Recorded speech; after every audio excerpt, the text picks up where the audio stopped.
ఈరోజు నేను చాలా హ్యాపీగా ఉన్నాను. చాలామందికి డబ్బులు ఇచ్చాను, ఎందరో దేవుళ్ళని మొక్కాను. ఎలాగైనా సరే కోటీశ్వరాలను పెళ్లి చేసుకోవాలనుకున్నాను. అనుకున్నట్టుగా నేను దేవుడి దయ వల్ల ఒక కోటీశ్వరాలతో నాకు సంబంధం సెట్ అయింది. అమ్మాయి కూడా చాలా మంచిది, డబ్బులు ఏవి కూడా వృధాగా ఖర్చు పెట్టదు. పెళ్ళి కూడా నిడారంభంగా గుళ్ళో చేసుకుందాం అన్నది. రేపే మా పెళ్ళి అయిపోయిన తర్వాత ఈ ప్రైవేట్ జాబ్లన్నీ కూడా మానేసి హ్యాపీగా మహారాజుల ఇంట్లో బ్రతుకుతాను నేను. నాకు కూడా మంచి రోజులు రాబోతున్నాయి.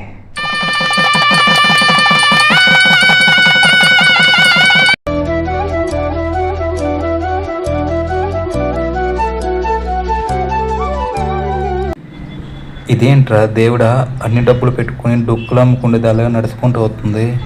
ఓయ్ పైకి వచ్చేసే, పైకి ఇక్కడ చూసావా? అలా సింగిల్గా వస్తున్నావంటే ఎదురుగా వద్దును కదా, నేను కొంచెం నీకు చెప్పుకుంటా అలా సింగిల్గా వస్తేవేంటి? ఏంటున్నాయే ఈ బ్యాగ్ నిండానా ఇన్నున్నాయి?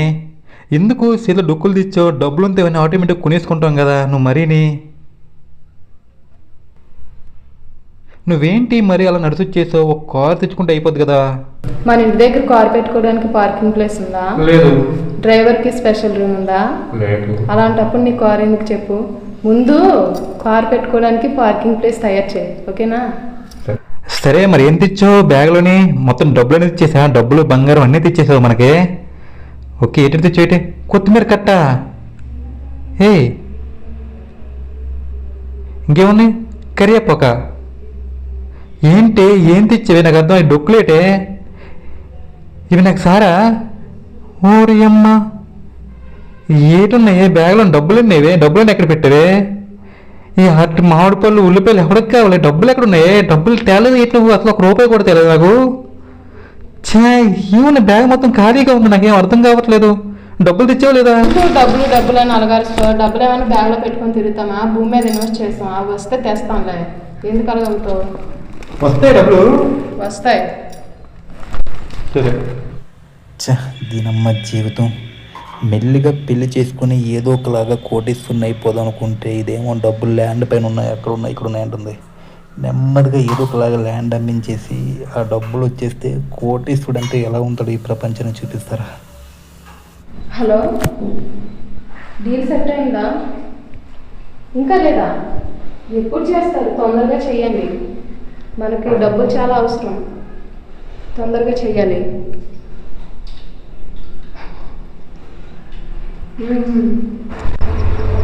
అలా ఇంట్లో ఎన్ని రోజులు ఉంటాం, మనకి చిరాకు అనిపిస్తుంది. ఎవరైనా బయటకు వెళ్తే బాగుంటుందేమో. మనం స్విట్జర్లాండ్ వెళ్దామా? స్విట్జర్లాండ్? నిజంగా స్విట్జర్లాండ్ చాలా బాగుంటుంది తెలుసా. మనం బాగా డబ్బు ఉన్నాం కదా, వెళ్ళిపోవచ్చు మనం. కానీ నాకు మీ శాలరీతోనే వెళ్ళాలనుంది. నా శాలరీతోనే? ఇంక ఇది అయినట్టే. బట్టలన్నీ మార్చిపోయి ఉన్నాయి, ఇదేం ఇంట్లో కూడా బయటకు రావట్లేదు. చెప్తే మంచిదా, చెప్పకపోతే మంచిదా? బుజ్జి, బట్టలన్నీ మార్చిపోయినాయి, రేపు డ్యూటీకి వెళ్ళడానికి కూడా ఇబ్బంది అయ్యేలా ఉంది. వీటిని ఏదైనా చేస్తే బాగుంటుందేమో. నా బట్టలు కూడా మార్చిపోయినాయి, నీతో ఎలా చెప్పాలో అర్థం కావట్లేదు. నా బట్టలే కూడా ఏదో చేసేయండి మీరే. ఇప్పుడు నేను బట్టలు ఉతకాలా ఏంటి? ఉతకాల్సిన లేదు, ఈ బట్టలు పారేసి కొత్త బట్టలు కొనుక్కొచ్చింది. పారేసి కొత్త బట్టలు కొనుక్కొచ్చేయాలా? నేను అలాగనట్లేదు. ఇప్పుడు ఉతికితే కొంచెం ఇబ్బందిగా ఉంటుంది, మధ్యాహ్నం ఎండతో ఉతుకుతాను, చల్లగా ఉంటుంది నాకు. సరే, నువ్వు వెళ్ళి ఫోన్లో ఆడుకో, నువ్వు నేను మధ్యాహ్నం ఉతికెత్తానులే.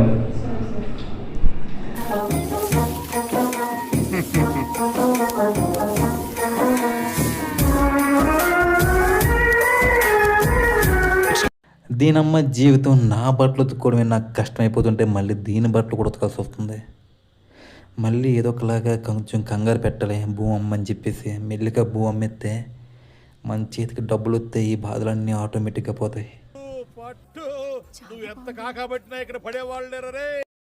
అమ్మేయండి, మార్కెట్లో చాలా డిమాండ్ ఉంది కదా, ఎందుకు ఇంత లేట్ చేస్తున్నారు? త్వరగా చేయండి. హలో, డీల్ సెట్ అయిపోయిందా? 60 కోట్ల? అయితే నేను చెప్పినట్టు చేయండి. సీతం ధరలో మనం ల్యాండ్ చూసాం కదా, అది 63 కోట్లు. 60 కోట్లు ఇచ్చేసి ఉన్న 3 కోట్లు లోన్ తీసేయండి బ్యాంకులో. ఏమండి, మనకు 10 కోట్ల లాభం వచ్చిందండి. అర్థమైందండి. ఏంటి? నాకు 10 రూపాయలు ఇవ్వండి. ల్యాండ్ మీద పెట్టాం కదా. ఇప్పుడు నాకు బాగా అర్థమైంది. ఈరోజు నీకు 10 కోట్ల లాభం వచ్చింది. ఈ 10 కోట్ల లాభం వస్తే 60 కోట్లకి సైడ్ కొనుక్కున్నావు. రేపు పొద్దున్న మళ్ళీ ఏం చేస్తావు? అది అమ్మితే మళ్ళీ ఇంకో 100 కోట్ల లాభం వస్తుంది. ఆ 100 కోట్ల పట్టుకెళ్ళి మళ్ళీ ఇంకో దగ్గర సైడ్ కొనుక్కుంటావు. ఈ విధంగా నీ ఆస్తులు బాగానే పెంచుకుంటావు. నాకే వాల్యూ లేకుండా పోతుంది. ఈరోజు చూసుకుంటే నీ బట్టలు నేనే వదులుతున్నాను, తిన్నను తిండి నేనే పెడుతున్నాను, నీ అన్ని పనులు నేనే చేస్తున్నాను. తీరమ్మో చూస్తే నాకు వాల్యూ లేకుండా పోయింది. ఇలా ఒక డబ్బున్న అమ్మాయిని కాకుండా నా డబ్బులతోనే ఒక అమ్మాయిని, ఒక పేదింటి అమ్మాయిని చేసుకుంటే నన్ను నిజంగా ఒక మహారాజులో చూసుకుంటే తెలిసే నాకు ఈరోజు నాకు క్లారిటీ వచ్చింది. నాకు బాగా బుద్ధి వచ్చింది.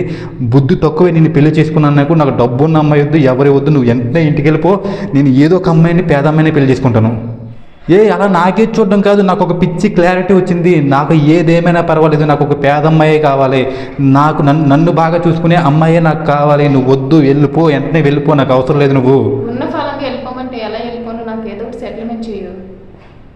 నా ఆస్తి మొత్తం పోయినా పర్వాలేదు, నాకు పేద అమ్మాయి కావాలి, వెళ్ళిపో. నీకు ఎంతకాలంతో నా దగ్గర ఎంతో అంత చేసుకో. ఎక్కడికి? ఇంట్లోకి వెళ్తున్నావు? హలో మేడం గారు, మిమ్మల్ని పొమ్మన్నది బయటికి, లోపలికి కాదు. నేను పేదమ్మాయినేనండి. ఏంటి నువ్వు పేదమ్మాయివా? అవును. నీకు వంట చేయడం వచ్చా? వచ్చు. బట్టలు ఉతకడం వచ్చు. గిన్నెలు తోమడం వచ్చు. మరి ఇన్నాళ్ళు బట్టి నువ్వు బాగా డబ్బున్న అమ్మాయి అని చెప్పారు. నీకు డబ్బున్న అమ్మాయి కావాలా, పేదమ్మాయి కావాలా? నాకు పేదమ్మాయి కావాలి. అయితే నేను పేదమ్మాయినే. నువ్వు పేదమ్మాయివే కదా? పక్కా కదా? ఉండైతే ఒకసారి దేవుడితో మాట్లాడొద్దు. వెళ్ళి ఎన్ని పూజలు చేశాను, ఎన్నిసార్లు అడిగాను దేవుణ్ణి, దేవుడా నాకేమీ సాయం చేయొద్దు, కోటీశ్వరాల అమ్మాయి చాలు, నాకు హ్యాపీగా బ్రతికేతని చెప్తే లాస్ట్కి నాకు ఆ కోరికను కూడా తీర్చలేదు. చాలామంది ఎందుకు పనికిరాని వాళ్ళకి మంచి మంచి అమ్మాయిలు ఇచ్చేస్తున్నాడు. నాకు మాత్రం ఏంటంటే ఇలా ఎందుకు పనికిరాని ఒక పేద అమ్మాయిని ఇచ్చి పెళ్లి చేశాడు. కడిగేస్తాను దేవుని నాకు కనపడితే. ఏమిటి భక్త, చిన్న కష్టం రాబోతప్పటికి అప్పుడే దేవుణ్ణే తిడుతున్నావు? నీకున్న పర్సనాలిటీకి, నీకున్న కలర్కి నీకు పెళ్ళవడమే కష్టం. ఏదో నా భక్తుడు కదా అని చెప్పేసి నీకు ఒక మంచి అమ్మాయిని ఇచ్చి పెళ్లి చేశాను. నువ్వు ఇంకా సరిపెట్టుకోకుండా నాకు కోట్లు కావాలి, మేళ్ళు కావాలి అంటున్నావు. భక్త, దేవుడు ఎప్పుడు నీకు మంచే చేస్తాడు. దాన్ని అర్థం చేసుకొని జీవించడమే నీ లక్ష్యం. స్వామి నాదో చిన్న రిక్వెస్ట్, మన వీడియో చూస్తున్న వాళ్ళందరినీ కూడా మన ఛానల్ సబ్స్క్రైబ్ చేయమని చెప్పు స్వామి.